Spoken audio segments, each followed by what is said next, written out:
Welcome to everyone. We are at TiiQu Talk. Today we talk about sustainable infrastructures, joined by Alex Lee, who is moderator of this event, Michele Nati, Abir Maimune, sorry for the pronunciation, probably not correct, and also TiiQu, who is joining us as well. So please, Alex, if you wanted to introduce the topic of sustainable infrastructures, we then move to our distinguished guests, and then we open to questions. Thank you very much for being here. Okay, thank you, Laura. Thank you for attending for today's fantastic event. We are going to talk about the timely matter about the sustainable infrastructure, really important for our planet and our economy and our society. Okay, so without any delay, I will share my screen to show something. Then I'm set the stage. Okay. Okay, so I'm going slide show. Okay, so today's talk will be related to SDG 9, Sustainable Digital Development Goal number 9 related, and then ultimately we are interested in we will meet the goal. So that so we need to cover many different aspects of the sustainable infrastructure. So we create some agenda, but maybe it could be like more. There is a more like the agenda can be coming out. So we want to know about the sustainable infrastructure, and then what is meant by they can be climate change resilience, and then also like some energy infrastructure we call like critical infrastructure for the society, and then also how we make this secure, and then also we want to about the technology how technology can support to develop of this sustainable infrastructure. So especially for the digital technology, it will be a critical role. And then the most important is how actually finance. This is the most critical and important factor. And fortunately, we have two like distinguished speakers, expert from this area. And then also like a best practice infrastructure development project. And then also that we have like 3 speakers actually representing 3 continents. This is fantastic because Michele in Europe, and then TiiQu in the North America, and the Abir in Asia. So we can hear from them about in a regional aspect of the sustainable infrastructure development. Okay, so I'm not going to talk about all the detail about our distinguished speakers, but you already shared this. So I'm going to like coordinate their individual speaking. So they will have a keynote type speaking and also presentation about some specific topic they have expertise. So Michele will be the first, and then TiiQu will be the next, and Abir will be the final. Okay, so I will set the stage, and then I will explain in general to cover what today's topic. So we talk about the SDG 9. So you see that here that the sustainable development goal has 17 goals, right? And then so 9 is related to sustainable infrastructure, but they are all related because sustainable infrastructure is for what? They are for the people, right? And they are for the society, right? They are for the economics, and then other topics cover all the related sustainable infrastructure for, like for example, no poverty for people, and then also like a zero hunger for the people, or some of you know about environmental issues, and then how you develop economic growth.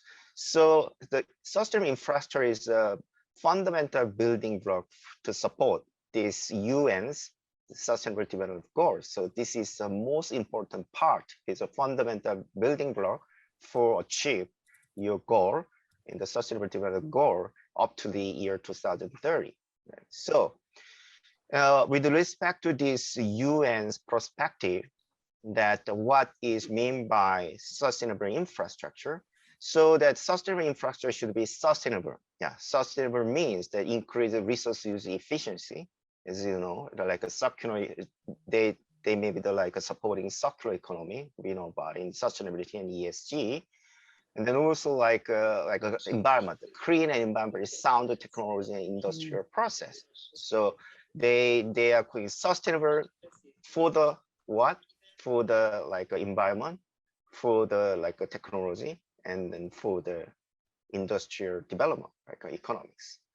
And then they should be like a resilience, right? So resilience means that we know that the COVID-19, so the future is uncertain, right? So all kind of the risk are surrounding this infrastructure, and then they should be developed, designed and developed and managed. And they should be resilience for the uncertain risks. For example, climate change is the most important factor, and the natural disasters.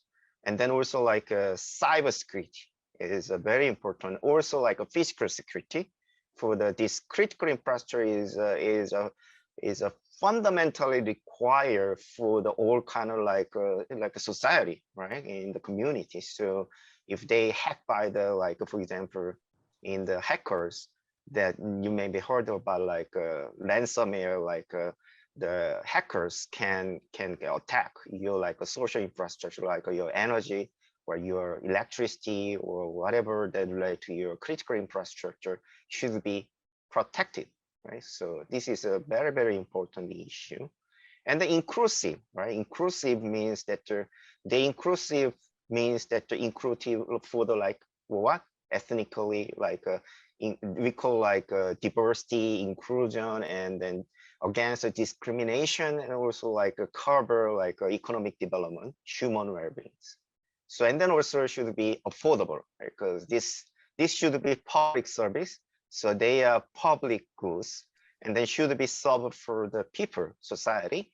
So they should be like if there should be no discrimination, like divided by some region, divided by the ethnic, that may be a problem. So they should be inclusive, and then it should be accessed, affordable in a manner, right? So this is a 3 goals actually to achieve through this sustainable infrastructure development. Okay, so there are many things you should consider to develop whether sustainable infrastructure should be sustainable, resilience, inclusive. But I'm going to like focus on today about investment, fund, money is really, really important. How you support this infrastructure, and also technology, how you make this infrastructure is more sustainable, resilience, inclusive based on technology. So we will focus on investment and technology side today's. Okay, so for you looking at the like investment size, yeah, we need money to like support this project, right? We need huge money. And for example, that we have like in the worldwide green bond market. So green bond means that this is the one actually for the future project, you can issue some bond, and then you can raise a fund for the like a future return, and then people or invested for this fund. And then unfortunately, the less than 1% only used for this kind of sustainable infrastructure development. So this is well lower in a like a development for the sustainable infrastructure. And then you can see the like infrastructure investment, usually there is a huge gap that to achieve this UN sustainability goal. And then what the like money to support is we have like a $6.3 trillion. We need more, right? So can fill the gap. So that's an issue. So for example, in the European nations, they have like a collaborative effort to support this like initiative. So for example, is a fast infra is like a finance to accelerate the sustainable transition infrastructure initiative. Is to aim to close the $1 trillion sustainable infrastructure investment gap, like a 6.3 trillion gap. And then this is heavily also discussing like a global like forum, like for example, like in the World Economic Forum, like a type. And then this is a global concern about it. And then unfortunately in Europe, there is some initiative to like collaborate to attack this problem. And then this is ongoing. And also in the North American side, like for example, United States, yeah, is President Joe Biden actually he initiated this like a bill, and then finally it is like endorsed in the Congress. So you see that like $1.2 trillion is a huge amount of money will be spent for this building the sustainable infrastructure development. So you can see that like to make like a road and bridge and the power system like electricity, and then also like for example the flight or the logistics or some teleportation, telecommunication or other area like resources, water and other like airport, the social system and the social infrastructure. The huge amount of money will be spent for this one. So it's a worldwide effort, but in the small scale also we need some effort like TiiQu, and we are like the like expert in like investment side. Actually we need more have effort to how actually to support this development. And then also here is one actually the what kind of technology can support. Yeah, is we need like a huge innovation and technology to support this sustainable infrastructure enabler. For example, that the World Economic Forum have some initial like infrastructure 4.0. So it's kind of like how you like making this technology to make more innovative, and also like in the top tiers like the expert and all the like stakeholders to think about it, the system thinking about how you solve this infrastructure like a build up problem as a system. So they build up some initiative and the all kind of roadmap and the detail like migration, how you can build up this one is already ongoing. So you can see there's some very fantastic like roadmap. And also like for example, digital transformation is one typical actually after the COVID-19, then we experienced like people's remoted and they can get together like a Zoom meeting. And then also recently, Laura and me have some event about the metaverse. So people will be gathered together in the metaverse space without actually moving physically. So that is one trend that after COVID-19, the digital transformation will accelerate our society, economy, and in every aspect. So there is some way actually so there is another thing is that to make this one happen, actually, we also need the infrastructure for the digital technology. We call digital infrastructure. And then there is effort actually to make digital infrastructure also should be sustainable. So they call green digital infrastructure or the sustainable digital infrastructure. There is another initiative, and it is organized by the private sectors. So they want to make for example, like cloud computing, like data centers, reduce their carbon emission, reduce energy use, and then reduce water use or something like that. So and then the less like consume in your like data transformation, data transfer, something like that. So this kind of like a digital society also know about not only supporting other like a sustainable infrastructure, their infrastructure also be green and sustainable. So this effort also going on, and also like this system should be protected, as I mentioned, in physical risk or the cyber risk. So usually the critical infrastructure is essential for every like life. So we need to care about how we protect the system, and this is the one. So actually, initially I contact a lot of guys because I also have an expertise in cybersecurity. I develop a lot of the technology also. I contact many guys about talk about, but I got one response actually that it's very difficult to reveal something what they're doing. So the guy is actually very secure about to reveal the information. So unfortunately, but I can cover some aspect. Okay, so what's going on? So this is one particular like non-profit organization. So I also tried to invite to the director of this institution. Unfortunately, he could not join today, but I got this one. Actually, this Institute for Sustainable Infrastructure is headquartered in the United States, and then they spend like $1.6 billion for the like 124 verified project, like social infrastructure, bridge, and also like airport, and then transportation, energy, renewable energy system, and port, logistics, and agriculture, and in every aspect, they are trying to build up this kind of sustainable infrastructure. And finally, that we should have in mind that most of you, I'm living in Boston, right, and then TiiQu are living in New York. Most of us are living in the big city. So you can think about that. This big city is one, for example, in the global like climate change, right, risk. And then this is a huge source of the like a greenhouse gas emissions. And then they spend a lot of the waste, a lot of the resources, and then they produce a lot of the resources and like air pollution, everything. So to build a like a sustainable city at the beginning, and then the management of these sustainable cities, and then this sustainable infrastructure is closely related to this sustainable smart city project.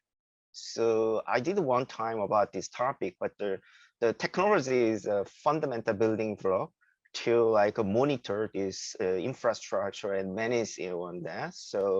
So this is one aspect actually, how the sustainable infrastructure should be support our future urban like life.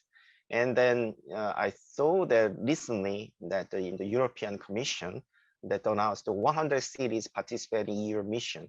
So climate neutral smart cities. So they want to be sustainable cities. And then they're building up like a sustainable infrastructure in supporting this kind of the smart cities. So this is one actually that we have in mind. Okay, so I give you the general overview that what is a sustainable infrastructure and what should be think about it. What is the important topic we should be covered today? Okay, so I will start my sharing. So now we will start for individual speakers to join, and then they will give their like insight about the sustainable infrastructure. So we will start from Michele, and then after the TiiQu, and then Abby will talk about it. Michele, can you start? Okay, yeah, let me share my presentation one more time. Let me go in full screen. Okay, it's too slow now, the laptop, I'm loading it.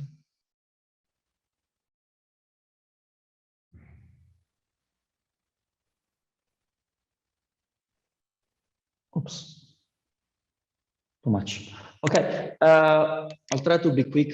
I'll give my perspective on this SDG goal and basically what we mean for sustainable infrastructure. Sustainable infrastructure, as SDG defined, need to satisfy a purpose of sustainability, but it need to be done also with an infrastructure that itself is sustainable. And there's been a lot of talking around what role can have distributed ledger technologies to provide a support to this sustainable infrastructure, blockchain, and the like. And I want to talk a bit about the role and the work that IOTA, an organization for which I work and that develop distributed ledger technology, is doing by providing an infrastructure that is sustainable itself toward sustainable goal, to be an infrastructure that is scalable, resource efficient, energy efficient, free, accessible to everybody, and deliver innovation in the various domains that we discussed so far. So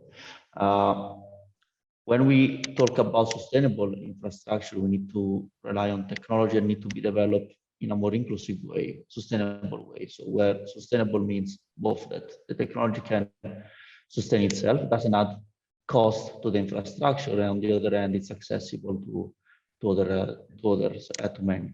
So basically, we are looking for a decarbonized economy where technology needs to be carbon neutral and help reverse the effect of human climate change induced action. So basically, like I said, the infrastructure itself, if we want to deliver sustainability, need to be sustainable, need to not add too much energy consumption to the overall system and infrastructure. So need to be an inclusive technology, which means that need to open up new horizon for innovation, need to be accessible to everybody. So we can put a price for entrance in using this technology. We also need to design solutions that basically help everybody to benefit from the innovation that technology can bring.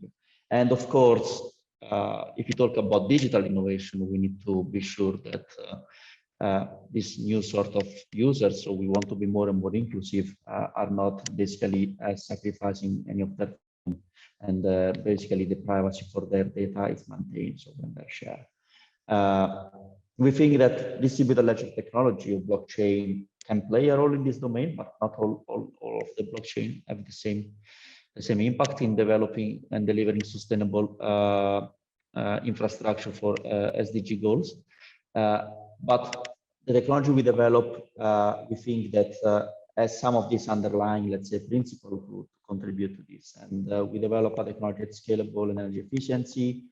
Most of blockchain and DLT have introduced unprecedented security and privacy, but they do at a cost that is very much led to energy consumption of the protocol on top of that. So we try to change this with IOTA.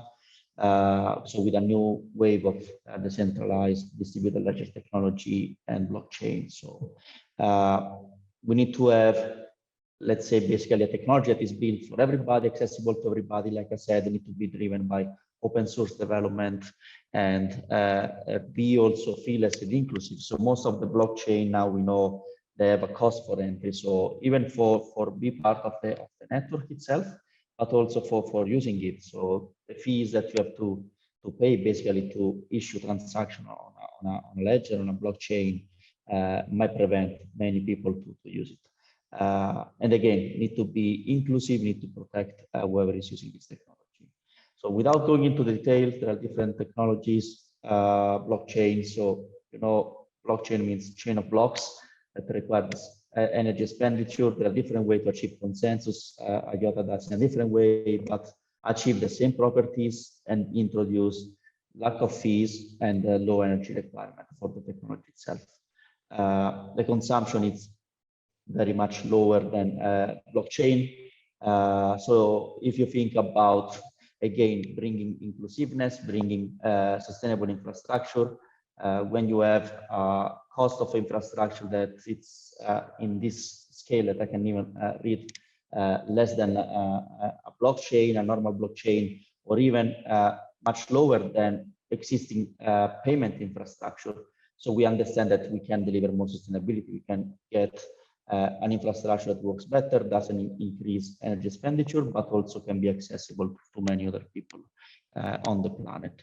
A few examples of where we use now a sustainable technology infrastructure for sustainable projects are the following. So like you said before, climate change is a big issue that sustainable infrastructure should try to basically mitigate. We are working on project with the Canadian government and try to modernize, make more efficient the digital monitoring, reporting, and verification system for buildings. So buildings have to report their production of GHG, greenhouse gas, and they do in a very cumbersome way. So they do in a way that this is done manually.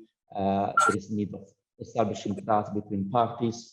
all this data can actually go on a ledger, can be immutably stored on a ledger, securely stored on a ledger, in a way that basically trust is at the source of the data. And in this way, it's much better, much easier to monitor this energy consumption, greenhouse gas production, and try to mitigate, incentivize the reduction using, again, cryptocurrency as well to do that. In Kenya, we are doing a work that is trying to create more sustainable infrastructure for the export of goods from Kenya.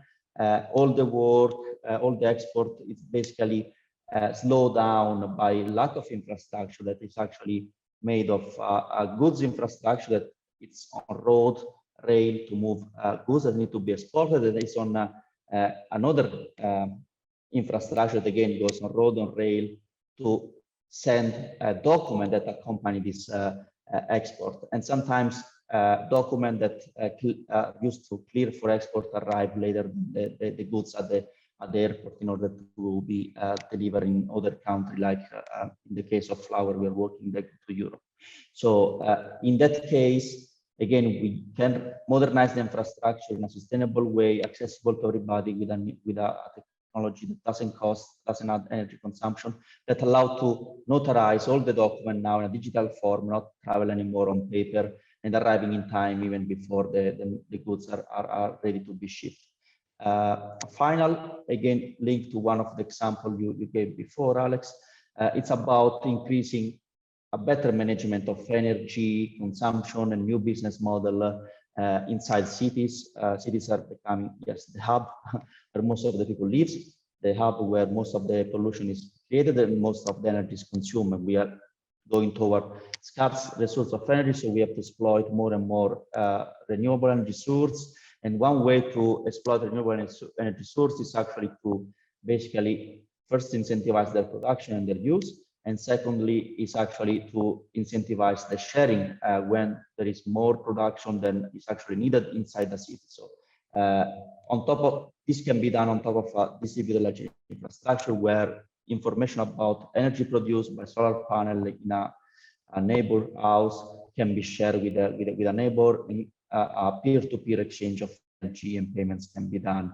So this includes everybody in this better managing of energy, and doesn't add the cost and sustainable infrastructure. So I think with this, let me see, yeah, conclude all my example, all my take on how to achieve SDG goal number 9, to create a more inclusive, sustainable infrastructure that is done not only by new solution that can be developed, but also an infrastructure that rely on new technologies that also are sustainable on their design by default. So that's my thought, and hopefully we can dive into some questions later. Oh, thank you, Michael. Yeah, I think that this is a fantastic overview about what the current state of the technology infrastructure. And then we have in the panel discussion, we have a Q&A session. So next, TiiQu, why don't you start your thought or your insight? Sure. Great. Well, first and foremost, I want to thank Alex and Laura for inviting me to speak here, and thank all of you for obviously joining this afternoon. And I'll do a thanks in the future to anyone who's watching the recording on the TiiQu network.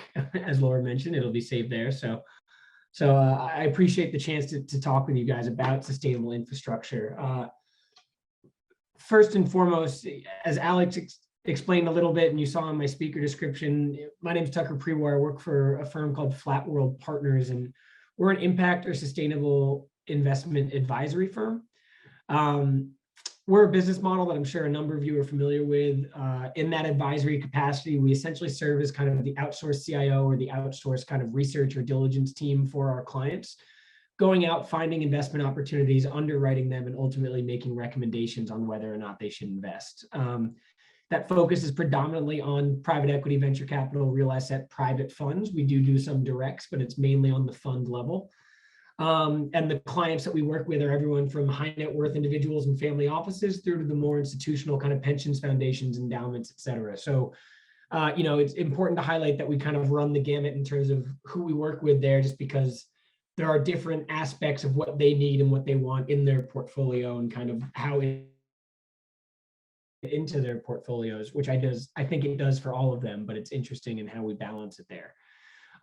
Just to finish up on Flat World very quickly, I mentioned we're that advisor business, and I mentioned that we're impact and sustainability, but I just want to reiterate that we are 100% focused on impact and sustainability investments.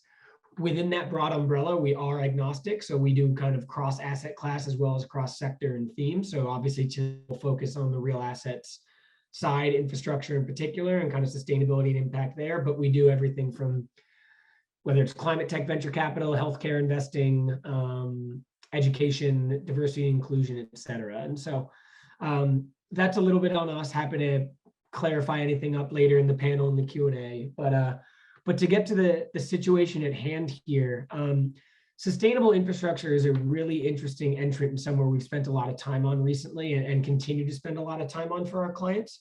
I think from a financial point of view, and I'll just touch on this briefly, I think people are probably aware, but I'll focus more on obviously the impacts and sustainability, which is the focus of the talk in UNSDG 9. From a financial point of view, our clients are very interested in infrastructure and real assets. Often when they are focused on getting a current yield or kind of more steady cash flow, if you will, kind of filling that bucket. I would say we've gotten a lot more interest recently, as particularly in the United States, inflation is at historically high levels or levels that it hasn't been at for 30 plus years. And infrastructure and real assets are places where you try to focus when you have kind of rising prices and inflation, et cetera. And so there's absolutely a bucket for it and an interest for with our clients here. In terms of what we define as sustainable infrastructure and kind of what we look for and what we see, I'd have to say that the 800-pound gorilla in the room for years has been renewable energy. Infrastructure obviously encompasses a whole lot more than just kind of renewable energy and the project finance doing that there. Alex did a good background and cover of kind of what sustainable infrastructure is. I think we all know whatever definition you want to use, infrastructure is kind of the lifeblood of any economy. It's what moves people, goods, and information. So it really can be everything. But for the most part, of the hundreds, I think it's close to 600 billion of capital that's going to be invested into kind of new energy power generation, has been and will be in the next couple of years. About 75% of that's going into wind and solar. And that is largely what we've been focused on and what we've been seeing in the sustainable infrastructure space within impact and sustainability. Interestingly, we've started to see that broaden out. There are kind of offshoots from there. Electric vehicles, the infrastructure and charging infrastructure that supports the expansion of electric vehicles is growing and becoming more and more popular.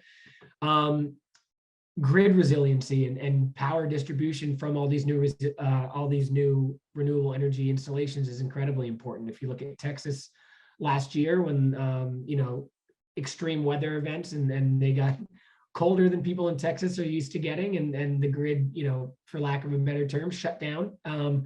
It highlighted how the work we need to do on just making existing grids more resilient or making more distributed power and energy in this country rather than kind of the centralized power station. In New Orleans, despite the fact that obviously they're having an increasing number of storms, they still have a centralized power grid that gets knocked out once every 2 years or so. I have a little brother that's down in school there and goes without power for a week. And so building more resilient distributed power is an area we focus a lot on.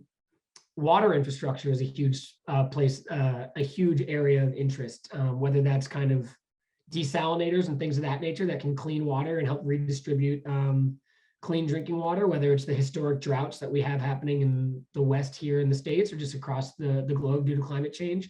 There's a number of different areas we need to focus on, but then there's also simply things like roads, bridges, your kind of boring infrastructure, if you will, that all needs to be updated moving forward. It needs to be designed in a way where we reduce its carbon footprint, whether that's through smart concrete and things of that nature that use less CO2 or even absorb CO2, whether that's, I read an article recently about smart screws, which are basically huge screws you can put into bridges that through the IoT and using smart technology can tell you when they're being stripped or they're no longer kind of structurally sound. So things of that nature. There's technology for smart roads where an EVs, while driving on them, can help charge themselves through technology that kind of goes through the tires there.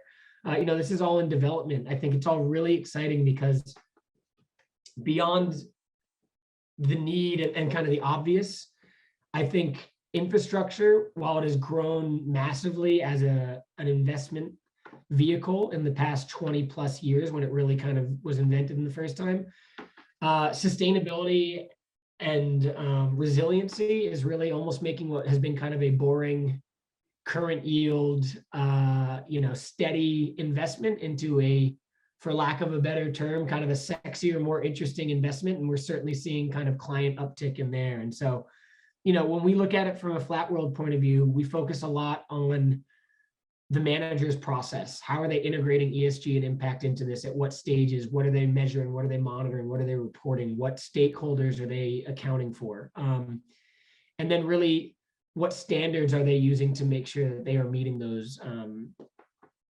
that criteria? And so happy to dive into any of that on the panel and later on, but really, this is an exciting space that we are getting a lot of interest in. It's one that we are hoping to put more money into. And as Alex highlighted, how do we finance this goal? We need a ton of money. And so that's private, that's public, that's however creative we can get. We need all of it. It's trillions of dollars in funding gap. And so we're working hard to kind of do our part there, but it's going to take creative partnerships and things of that nature. But from our point of view, it starts with getting as much private capital as we can into kind of the managers and project financiers who know what they're doing and are pushing these goals. So thank you again. Looking forward to exploring anything further on the panel, and appreciate it. Oh, thanks. Thanks, TiiQu. Yeah. I thank you for your great insight about how we can actually finance the sustainable infrastructure, because usually you mention about impact, impact have some meaning, whether, for example, in the traditional ESG sustainability funding, actually there is just something in the generally they assume that if you invest in ESG sustainability, they will also improve your for example, profit and revenue in assumption, but generally it was not. So there are a lot of issues about whether actually the ESG sustainability, the implementation in the company or in some of your portfolio will be really give you a return. But the impact investing is somewhat different because they are more not just for the profit, but also a concern about the society and people. So their estimation of value is somewhat different, not just for the revenue or the monetary return. And then I know that it's very hard to evaluate, right? Measure this impact, right? So I also experienced that aspect. Yeah, it's very interesting. I'll just address that very quickly, and then I don't want to take up Abir's time. But ESG and impact, to kind of oversimplify, and almost the way we try to classify it, is ESG is kind of best practices. How are we creating the cleanest, most sustainable, kind of best project that we can do? And that's, are we getting environmental phase 1 studies done? Are we accounting for biodiversity? Are we accounting for the communities we're building this in and make sure we're not kind of adversely affecting anybody? Are we caring about employee health and safety, et cetera, on these projects? So again, are we using the greenest materials that are available? So there's kind of, ESG is almost best practice, building the best, utilizing the best practices that we can to build any new sustainable infrastructure project while being conscientious of these things. Impact is almost that next step of, okay, and we're building this project, what are the outcomes we're trying to drive for this? So I think renewable energy, solar, wind, et cetera, that's obvious, right? It's how many gigawatts of renewable, clean, carbon-free power are we gonna be able to pump out? And ideally, reduce costs, things of that nature. If it's water infrastructure, are we cleaning up pipes so that we're not getting lead in there? Are we, helping redistribute water and not losing millions of gallons a year because we have new pipes, et cetera? So impact in ESG is interesting. We think ESG is kind of table stakes. Every project you do, you need to consider that. Impact, you really need to go into the materiality of what the actual project is and then figure out what can we measure, what's most important, et cetera. So apologies, I know I was done. This is fantastic. And then also you have a mention about the energy infrastructure is important. And then we not experience like resilience of the energy infrastructure by the Russian and the Ukrainian war, right? Because Russia, they just for example, the European country heavily depending on the Russian energy, and then there is a lot of issues about actually you have alternative source of your energy, and then also how you actually provide the energy without that kind of the risk, right? Because is in the future maybe the energy war, right? So energy infrastructure is very important, and we should mention about for example renewable energy. And then there is a lot of activities like RE100, like renewable energy 100%. They want to like a source in the renewable energy. So it's an aspect like you said about DOM. Some infrastructure is DOM in the financially, but I think that the energy is fancy because not only the impact wise, but there will be a lot of the returns. So yeah, we'll discuss more in the Q&A and in the panel discussion. Thank you about that. Yeah. Okay, so finally, Abir, could you share your aspect, especially we are very interesting, you are in Asia, so what the regional aspect of the sustainable infrastructure? So can you share your thought and insight? Sure. I would like to keep it simple as many of the audience are here not specialized. So I'm Abir Maimuni. I'm working in a private commercial bank in Bangladesh. So I would like to share the general practices of here, how the people are concerned, and how we like to mitigate the climate action in here. So today's topic is regarding SDG 9, and that is resilient infrastructure, sustainability industrialization, and the innovation, which is faster. All of you will not understand the difficulties in third world countries general people face in here, because we all faces the difficulties like getting a good job, paying attention to our families, making a work-life balance, and those stuffs like that. But if you would not understand even the scarcity of clean water, which is not accessible in third world countries, in many parts of the third world countries. So apart from doing those jobs, if you need to fight for clean water to cook your food and get feed in the clean water, so it would be very difficult for us. It will be very difficult for you to cope up with all the other climate actions here. And apart from this, there is the threat of aging and degrading infrastructure as well.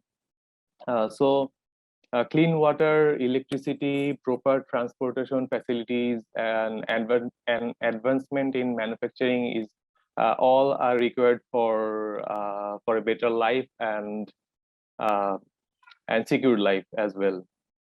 The SDG 9 is related to other parts of SDGs as well, like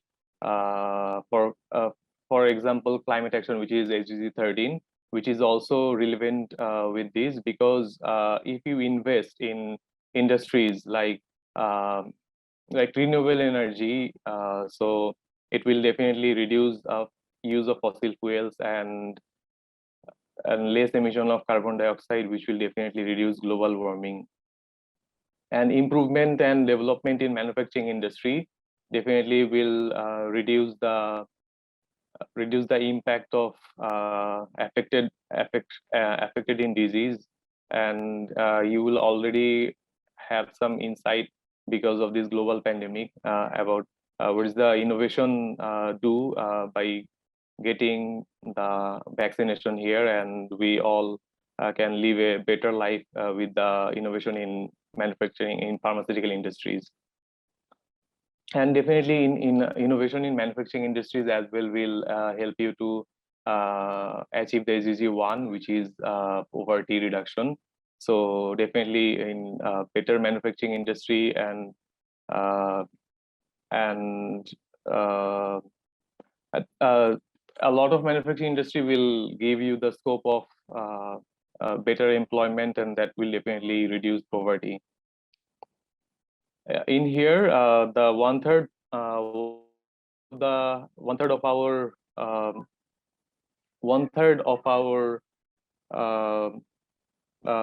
what would I say? 1/3 of our country's GDP falls under industry. The industry is generating 1/3 of our GDP, and the majority part of here is garments manufacturing industry. And in garments manufacturing industry, you would see that why this is Bangladesh, India, and China is leading in this part of industry, because here the main USP is cheap labor, which is labor intensive industry. Actually, this is so. If you think that is that sustainable for us, depending on solely on this part of industry, I would say that it's not, because if you see a shirt, you can see that the main part of the garments industry is cutting the fabrics and making the hole for the button and fixing the button. So we do that by using labors. But if you see that, if you understand that using robots and artificial intelligence, basically using robots will definitely can do that that part like 100 times faster than using labor or using a human being.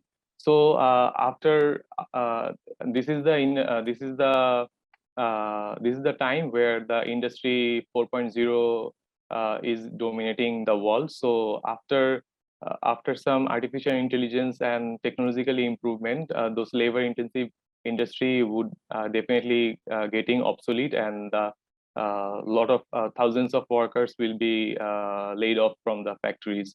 So this is a threat and as well as opportunity for us to fight against this type of threats.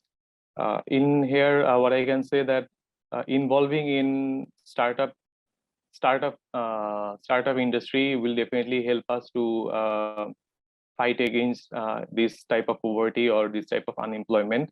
If you see that Uber is a global platform, but in here in this part of the world, the same type of startup is Pathao, which is definitely focused on using shared motorcycle rides. And by using this platform, thousands of unemployed people, by buying a motorcycle, can easily be available to get income for him as well as for his families. And definitely a lot of people are now taking the facility of using the share rides, because in this part the private vehicles is not available, because this part of the people are not so much rich to get private vehicles for all of the family members. And artificial and the startups are getting hype in nowadays. You can see that ByteDance is an artificial intelligence startup which is based on China. The TikTok is a part of their initiatives. Stripe is a fintech startup which is based on USA, and Revolut is a startup based on fintech which is based on UK. And we would like to share that motivating or moving towards more startups will definitely help people to get a better life, and definitely solve some unemployment problems in here. But apart from this, I would like to share that since I am in a banking industry, and we are a member of Net Zero Banking Alliance. The vision of the Net Zero Banking Alliance is net zero emission by 2050. So what is the motivation of that? You definitely understand that reducing emission will definitely align with the Paris Climate Agreement. The motto of that agreement is not increasing the temperature of global by 1.5 degree or below 2 degrees Celsius, comparing with the prehistoric pre-industrialization era. So we are focusing on that, and for that we have to measure scope 1, scope 2, and scope 3 emission. Scope 1 and scope 2 is direct emission, which we create as an industry, as a bank, and the scope 3 is our supply chain initiatives, like the finance. We have finance for the business entrepreneurs. We finance, so we have to measure their emissions and put it open in our yearly reports, and we'll set on targets to reduce those parts of emission by integrating the manufacturing industry and having some innovative ideas to get the reduction reduced in every years. So that is definitely help to achieve the SDG 9 as well as Paris Climate Agreement. And in here, our central bank is Bangladesh Bank, which have give the banking industry as target of lending 5% or disburse 5% amount in green products and disburse 20% amount in sustainable finance, sustainable products. So what is green products and sustainable products? So green products is basically hybrid Hoffman clean brick industry or brick manufacturing industry. You would in here in I live in Dhaka city, and 90% of air pollution comes from brick manufacturing industry, which is definitely traditional brick manufacturing industry. So the why we call the green manufacturing industry is a brick manufacturing industry as a green industry, because using hybrid Hoffman clean industry, hybrid Hoffman clean technology, the amount of emission, the amount of air pollution will be reduced. It will definitely emit greenhouse gas, but with the comparing to traditional industry, it will definitely reduce a significant amount of it. So we call it green industry. So this is our target to. This is our restriction set by central bank. So we all the banks in our country are leading towards to achieve that targets. And I don't like to increase the time set for me. So this is all, but what I would that what you and as an individual can do a part to achieve that goal, because you have the power of buying sustainable products, groceries, and electric cars, and you would definitely heard by now that General Motors are targeting to produce all electric cars by 2025. So after that time, it will not produce any fossil fuel based cars. And also the Volvo has the target to get that target by 2030. So so those manufacturing industries are focusing or leading towards achieving net zero emissions. So apart from that automobile manufacturing industry, all other industries have to cut down their emissions to have a better world tomorrow. And that's all from me. Thank you. Thank you, Javier. Yeah, it's fantastic. I am very curious about, because I'm originally from South Korea, so I think that the government and the public sector's role is very important for this kind of like effort. But also I find very like interesting, because your institution is a private sector investment bank, right? Yes. Citibank, right? Because it was a fantastic like in the private sector investment bank is active role in your country to developing sustainable infrastructure. Yeah, that's a fantastic. And then also you mentioned about like a lot of the like leading role in the public sector bank like your central bank, like in the United States, Reserve Bank or some other like the public sector bank also have a very important role to supporting this like sustainable infrastructure development. Okay, so thank you for sharing your thought and insight. Okay, so finally, we are going to start our panel discussion. So all the speakers will be joining as a panel. So so anyone have any question, then you can talk. And actually, we want active participants. So you can, if you have any question, then you can have a question, and then directly ask about if it's a general, then you can ask about the question to everyone, or if you have some specification to some specific speakers, and then you can ask about it. Okay. I think a Coffee has a question. Coffee, if you wanted to talk, just unmute yourself.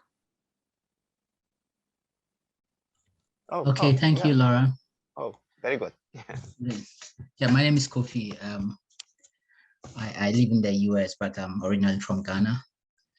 And I've been working in the utility industry for quite a while. My challenge is, we've always said that there's a huge funding gap for sustainable projects, and we need more funding. My question would be, how much of that funding has been used up? I mean, if from my background in the utility industry, whatever projects are being done by the grid operator, particularly in developing countries, and I may be corrected, is geared towards technical reliability rather than greenhouse gas emissions because of the tight budgets they have. That's one.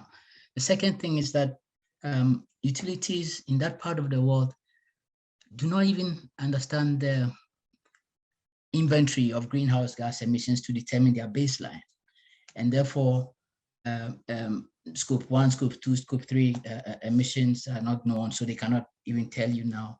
And so even if they know about the funds, to make an application to get the funds, they may not even qualify because they haven't packaged and that project properly.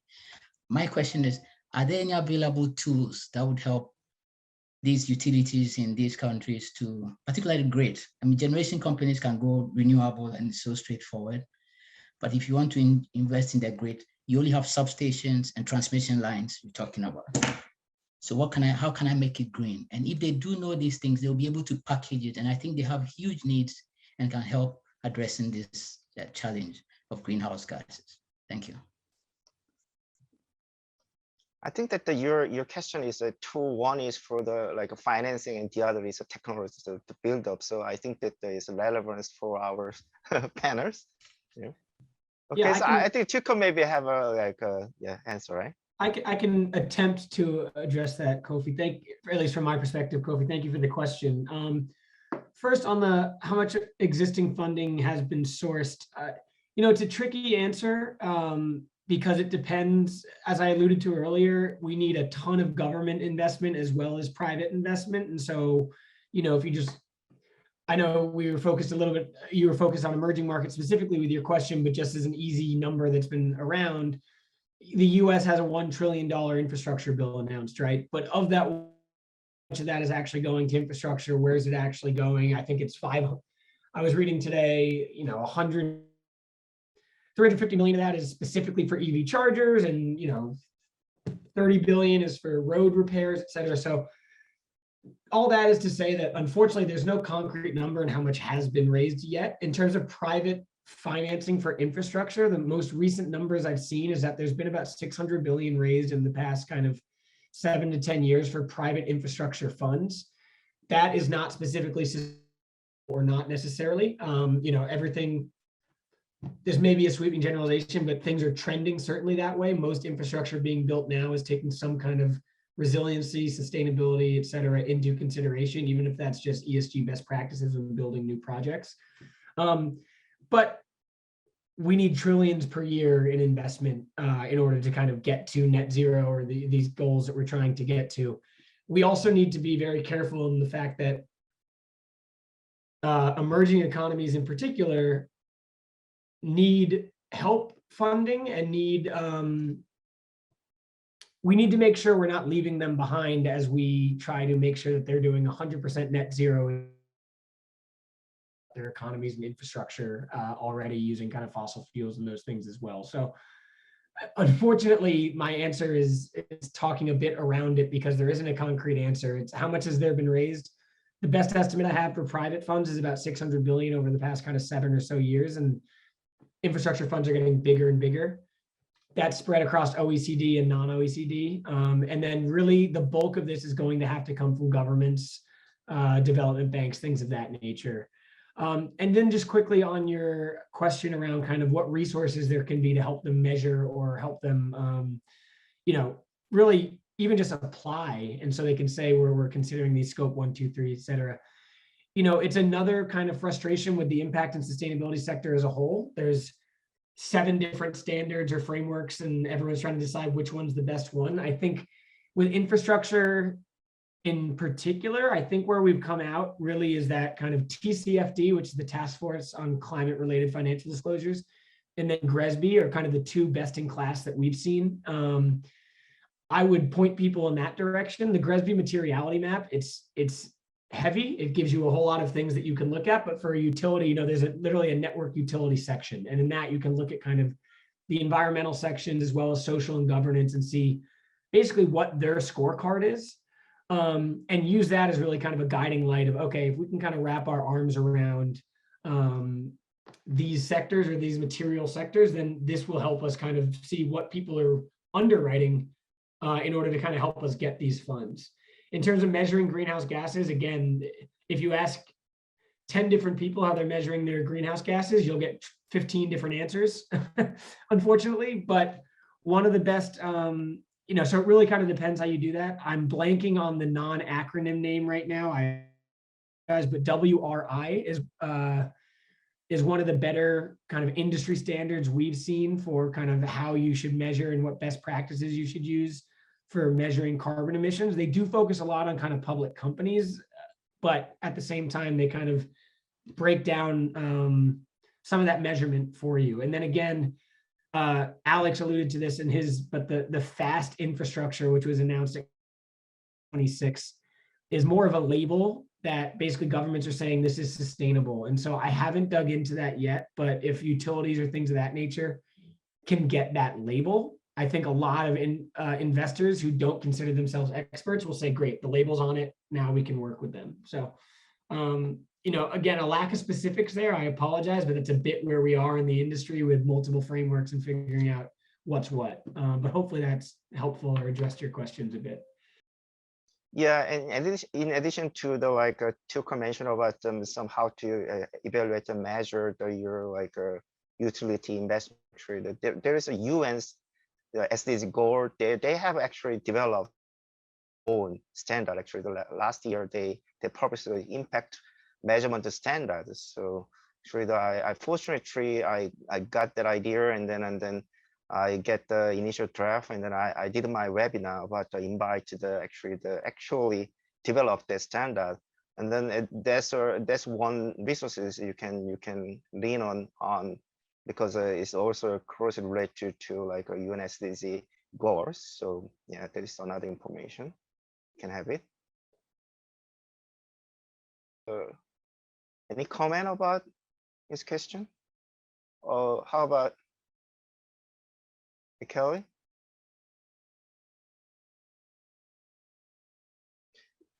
You know that I think that the because of the for example, like for utility is closely related to like a digital infrastructure. Actually, the Michele actually working on it because I'm also like have expertise in blockchain, and then IOTA is one of the famous institution in starting in early because the reason is that the 2 aspects. One is like whether it's a blockchain is fast enough and then scalable enough to include all the the participant. For example, we are recently in like a transition to the in the web 1, 2, and then we are in the web 3. So it's a completely decentralized internet, and then in the technology side we have a big a trend like a metaverse, and the metaverse will be in the future with the open metaverse is interoperable all the like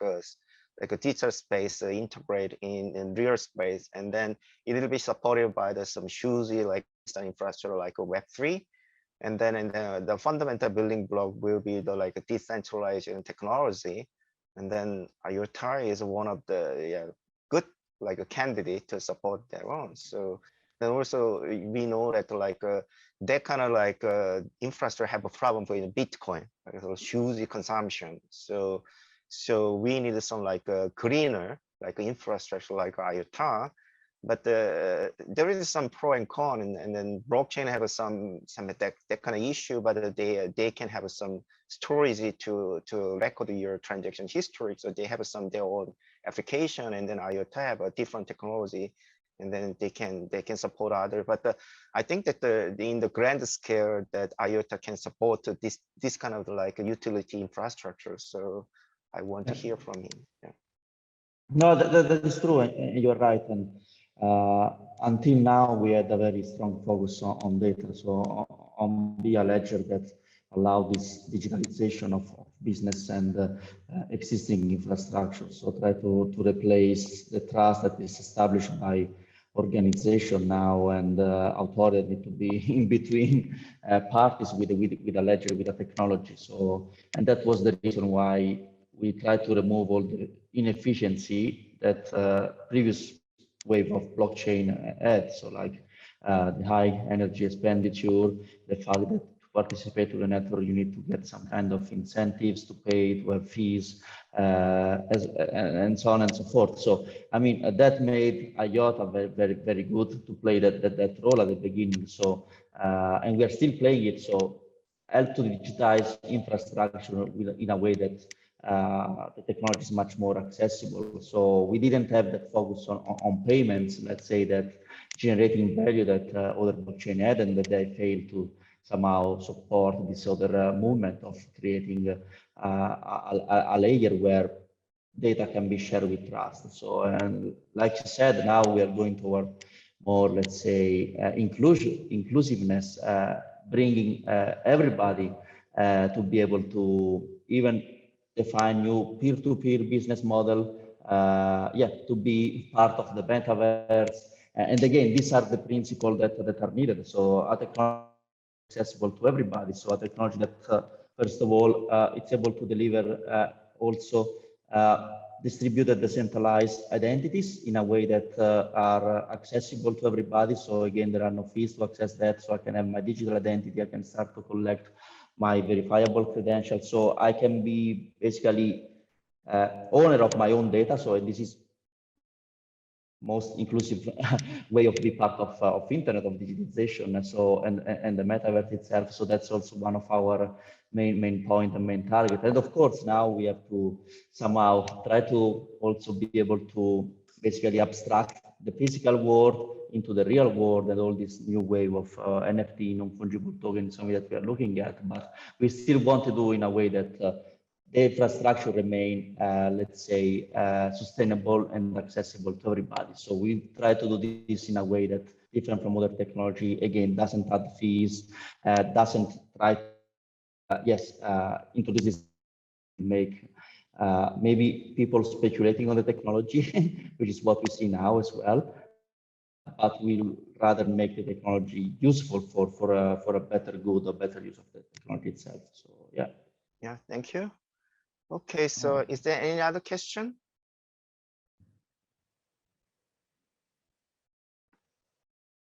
Okay, so I think that no more questions. So I will ask you all panels about the general question. Actually, it's Laura's question. So based on your expertise and experience, we will achieve this goal. We will have a sustainable infrastructure by 2030. I want to hear from you and briefly about your like insight or your thought. Starting from Kelly. Do you have any like a thought or insight about will we really achieve this goal by year 2030 as a SDG 9? So will we make it or not? Yeah, you can just make a briefly your thought. You can like a yeah or no. I'm happy. Who do you want to go first? Sorry, I'm happy. Yeah, you can go ahead. Yeah. Oh, okay. Sorry, I thought you were going to call on us. I don't know.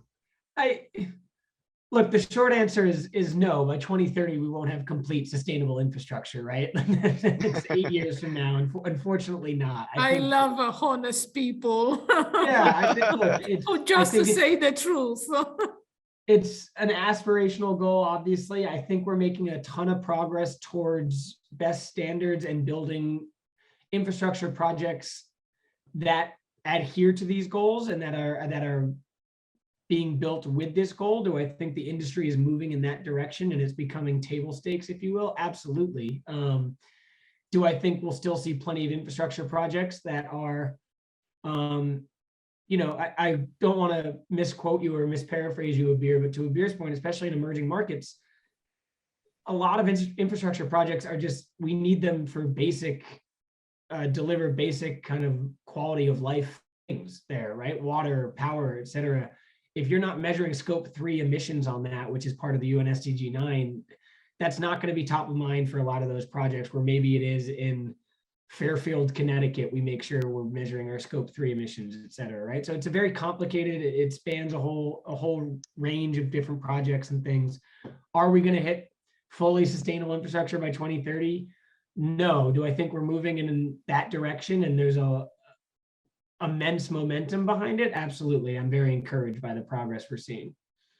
Oh, thank you. You know, like recently there was something changing landscape is a U.S. government, actually the SEC, they announced that they are developing rule. Actually, the company actually under scrutiny. For example, they are in the stock market. Is like a public company need to disclose their carbon emission, like a management risk, and then the part of it is like a scope 3. Actually, the steer is not for every company, but some company on the screen, like for example, heavy like energy consumption industry, they should report. So that landscape will be so much changes because of this regulation. But yeah, generally, but I'm curious about who will be responsible for the major scope 3 for the sustainable infrastructures. That will be another issue that we think about it. Yeah. Okay, thank you very much. Okay, Arvir? Yes. Yeah, so what's your opinion? Is yes or no? Or I don't think that it will be covered by 2030, because if you can see that developing country and developed country, they are far in a way more different. So they are leading towards more sustainable infrastructure, and in this part of the world, we are trying to achieve that sustainability.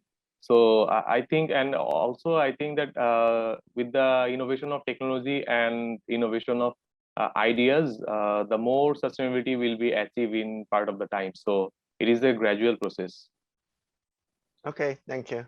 So finally, okay, because you are a technologist in the critical point. Yes maybe or technology, no? technology. I might be brave enough to say that we already are, if you look at IOTA, but I think it's too bold assumption. So I would say that on a global way will be difficult as well, but on a single use case or domain, probably we can get close. If you think about blockchain now, and we think about what original business case blockchain provides, that provide a payment that it's accessible to everybody, a payment instruments are accessible to everybody and without middlemen, without intermediary.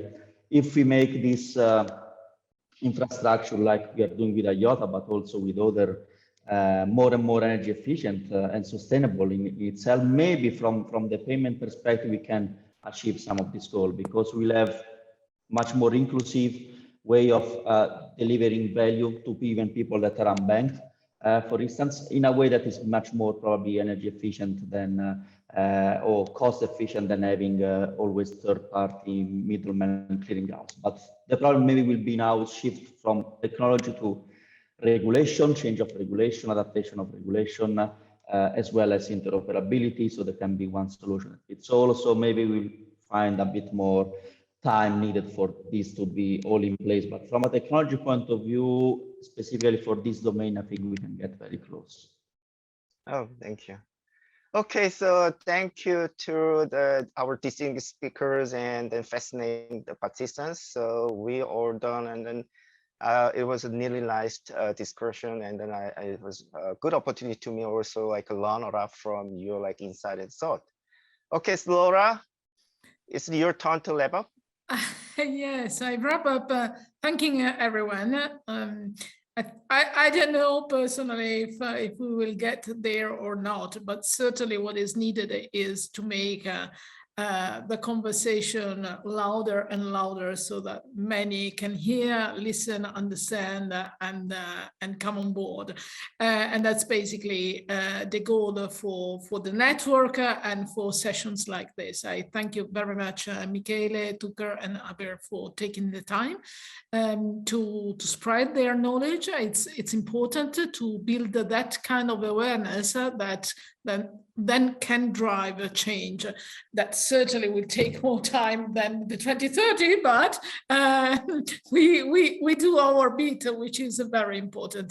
So TiiQu is all about building trust and sharing trusted information and possibly facilitating business and collaboration and co-creation with trusted people. So thank you very much to everyone, and see you the next. And of course, thank you very much, Alex, for moderating. You're fantastic ambassador of TiiQu. Thanks everyone, and have a nice dinner or day according to where you are. Bye-bye. Thank you, everyone. Bye-bye. Bye. Thank you you. very much. Thanks for having us. Bye-bye. Goodbye. Thank you. Bye. Bye.